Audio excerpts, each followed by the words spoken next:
Just want to pivot and get some breaking news on Citi, which, as part of new CEO Jane Fraser's ongoing strategic refresh, is announcing that it is exiting the bulk of its Mexico business. That means it's exiting its consumer, small business and middle market businesses in Mexico. Essentially, the commercial business there, keeping its ICG business, but the big one there is its consumer business in Mexico. This will now mean that its only consumer retail business is in the US. We had the announcement about what it was doing in Asia and Europe, of course, last year.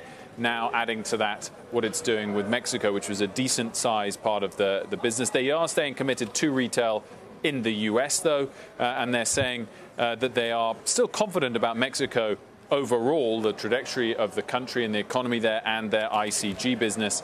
But they are exiting a part of their business there in Mexico, which equated to $3.5 billion in revenue in the first 3 quarters of last year. We haven't had the fourth quarter reported yet.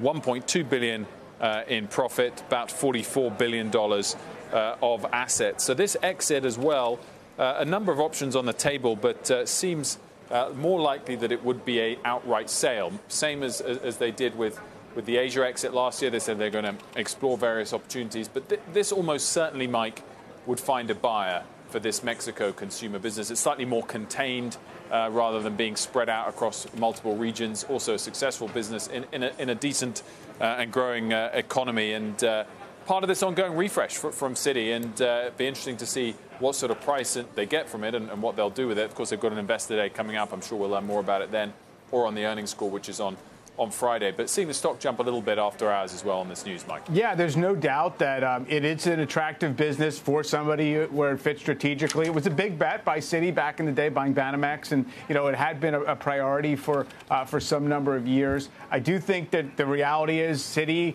in terms of the overall company, the valuation is not really giving full credit for all aspects of its global breadth, and it probably is in that mode of figuring out exactly, where there's value that they can surface that's not being reflected in the market valuation. I mean, it's interesting because I think you'd hear analysts come on and say that they need them to focus. There's parts of the business that aren't yielding as much return, but still using up a lot of capital. This part of the business, by the way, on average has had $4 billion of TCE of capital allocated to it, and that this type of slimming down is welcomed, and I'm sure it probably will be in the short term. The question, of course, medium to long term, is whether you can have a slightly more piecemeal approach to global banking in a way that will leave kind of JP Morgan as the big player that does a bit of everything everywhere. Citi's focusing down a bit. HSBC's been doing the same as well. Deutsche Bank's been doing the same. The days of that